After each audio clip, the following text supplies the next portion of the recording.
Have you ever walked out of a meeting and felt like you were talking to a brick wall? Like you just couldn't connect with the other side, no matter how hard you tried?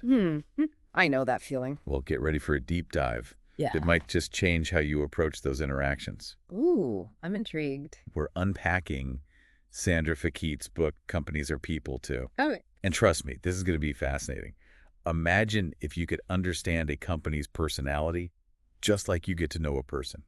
that would be really insightful. What would that reveal? Yeah, it's interesting because what's often overlooked is that companies, despite being these large entities, actually operate much like individuals. They Right. have their own values and quirks and tendencies and even personalities that drive their decision making. Fekete uses this really cool framework, sort of like a Myers-Briggs for companies, Oh, interesting. to help us decode those Oh, personalities. like that. So for those unfamiliar with MBTI, it's a personality typing system that categorizes individuals based on 4 key dimensions.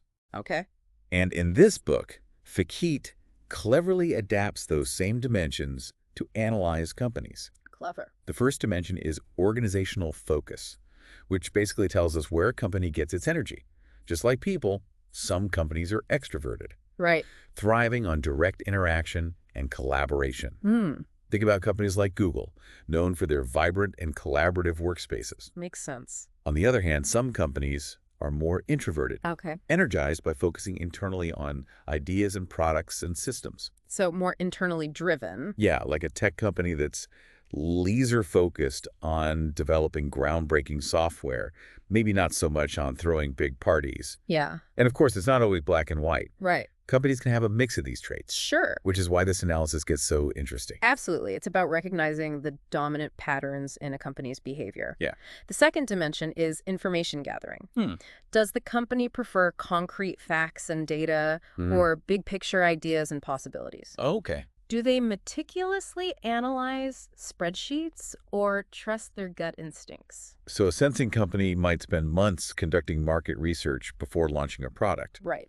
while an intuitive company might go with a hunch Mm. and just see what happens. Yeah. And I bet that influences everything from their marketing strategies to their internal communication. Absolutely. It shapes how they perceive opportunities and risks. Yeah. The third dimension, decision making, reveals a lot about a company's values. Okay. Do they prioritize logic and objectivity over values and the impact on people? It's the classic head versus heart dilemma, Uh-huh. but applied to an entire organization. Yes, exactly. This can be seen in how companies handle sensitive issues like layoffs. Right. A thinking company might prioritize the bottom line, even if it means letting go of loyal employees, Right. whereas a feeling company might prioritize the well-being of its people, even if it comes at a financial cost. That's a great example. Yeah. It's about understanding what motivates their decisions. And finally, we have work style, which focuses on how a company operates day to day. Okay. Do they thrive on structure and deadlines, or are they more flexible and spontaneous? So a judging company might have color-coded calendars and meticulously planned projects, while a perceiving company might be more comfortable with a bit of organized chaos. Now, when you combine these 4 dimensions, it creates 16 distinct company personality profiles, Wow, okay. each with its own set of strengths and weaknesses. That's where the real insights start to emerge. Let's dive into a few of those profiles. I'm Sure. really curious to see how this plays out in the real world. The first one that caught my eye is solid as a rock. Okay. It sounds like the kind of company you'd want on your side in a crisis. These companies are all about stability and reliability. Right. They value logic and data and continuous improvement. Think of a company like Ford Motor Company. Okay. They have incredibly robust systems in place, and they're constantly refining their processes to maximize efficiency. Yeah. I could see them being the go-to for dependable, high-quality products.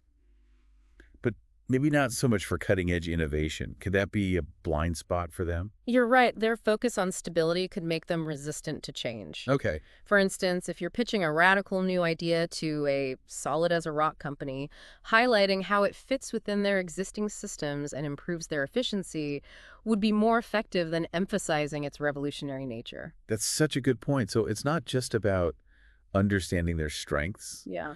but also recognizing their potential weaknesses and adapting your approach accordingly. Exactly. Each personality type comes with its own set of challenges and opportunities. All right, let's move on to another profile that caught my attention. You can count on us. Okay, I'm picturing a company that's warm and personable and genuinely cares about its customers. that's a great way to put it. You can count on us. Companies prioritize values and human impact. They're Mhm. all about building long-term relationships, Right. meticulous planning, and doing right by their people. Think of a company like MetLife Insurance. Okay. They want to be your trusted advisor, Mm. the steady hand guiding you through life's uncertainties. They probably send you handwritten thank you notes and remember your birthday. Yeah, they strive for that personal touch. But maybe their emphasis on tradition makes them a little slow to adapt to change. That's a valid observation. Yeah. Their focus on harmony and consistency could make them less agile in fast-paced markets. Okay, I'm ready for a complete personality shift. Right. Tell me about it's fun to do good work. These guys sound like my kind of people. They are the life of the party. Uh-huh. Energetic, creative, collaborative, and passionate about making a difference. Also. Think about a company like Xerox, Okay. which has a long history of innovation and a dynamic, collaborative work culture. Right. They thrive on brainstorming sessions and team projects and a positive can-do attitude. I can see them having incredible team spirit and coming up with amazing ideas, but I also wonder if they might struggle with follow-through. That's a good point. Do they have the discipline to execute those big ideas and see them through to the end? Their love of spontaneity and exploration could lead to challenges with focus and completion. It's a classic trade-off. Yeah. The spark of creativity versus the discipline of execution. All right, for our last profile today, let's explore driven to lead. I have a feeling these companies are playing for keeps. They are the bold visionaries, always striving for the top spot. Yeah. Companies like AOL, known for their aggressive growth strategies and ambitious leadership, come to mind. They're strategic and decisive and willing to take risks to achieve their goals. They probably have a go big or go home mentality, but I also wonder if that drive for success might come at a cost. Do they risk becoming too focused on winning and not enough on the people involved? That's a crucial insight. Their focus on the big picture might sometimes make them overlook the finer details of human interaction and collaboration. Right. They might prioritize speed and efficiency over building consensus. So we've met the solid as a rock, the you can count on us, the it's fun to do good work, and the driven to lead company personalities. It's amazing how just knowing these basic types already has me thinking differently about the companies I interact with every day. And that's really the power of this framework. It gives you a new lens through which to view the business world. It's not about putting companies in these rigid boxes, but rather about understanding their tendencies and motivations so you can navigate your interactions more effectively. Okay, so let's get practical. How can we actually use this knowledge in real-world situations? Let's say you're trying to land a big client. Knowing their company personality could make or break the deal, right? Absolutely. Imagine you're pitching to a solid as a rock company and you come in all flashy and excited, talking about these huge ideas, disruptive innovation. They're going to be looking at you like you're speaking a foreign language. They probably want to see spreadsheets, case studies, data that proves your solution works. Exactly. They need to see the logic, the efficiency, the proven track record. On the other hand, if you're pitching to a you can count on us company, you'll want to emphasize the human element. Talk about how your solution will benefit their employees, their customers, their community, really build that sense of trust and shared values. So it's not just about what you're selling, it's about how you're selling it, right? Tailoring your message and your approach to resonate with their specific personality. This is brilliant. What about mergers and acquisitions? I imagine personality clashes could be a recipe for disaster in those situations. You're absolutely right. The infamous AOL-Time Warner merger is a classic example of what can go wrong when two very different company personalities collide. AOL, with its driven-to-lead personality, was all about that rapid growth and aggressive expansion. Time Warner, on the other hand, had a more traditional, people-focused culture. So you had this clash between a company that was all about speed and a company that valued stability. No wonder it didn't work out. Yeah, it created a fundamental disconnect in their values and their approach to business. And this wasn't just about the CEOs, it permeated the entire culture of both organizations. This has me thinking about competition. Could you use this knowledge to gain an edge over your rivals? Definitely. Let's say your competitor is a quest for meaningful work company. You know they strive for perfection in everything they do. They might take longer to launch products because they're just obsessed with every detail. You could potentially exploit that by being more agile, getting your product to market faster, even if it's not absolutely perfect. So you're playing to their weaknesses, essentially. hmm Yeah, that's a bit Machiavellian, but I can see how it would be effective. It's about understanding their tendencies and finding ways to outmaneuver them. But it's not always about exploiting weaknesses. Sometimes it's about finding ways to collaborate and leverage each other's strengths. Like if you had a driven-to-lead company partnering with an it's fun to do good work company, you could have this amazing synergy of vision and creativity. Mhm. I'm seeing so many possibilities here. And it's not just about understanding those external companies, it's also about looking inward. Fekete talks about the importance of an executive ego audit, where leaders reflect on their own personalities and how they align with the company's personality. So it's like self-awareness for CEOs. Are they the right person to lead this particular company, given its personality and its goals? Exactly. A leader's personality can either amplify the company's strengths or exacerbate its weaknesses. A self-aware leader can leverage their understanding of company personality to build a more cohesive and effective team, create a work environment where everyone feels valued, and ultimately drive the company's success. This is making me rethink everything I thought I knew about leadership. It's not just about charisma or business acumen.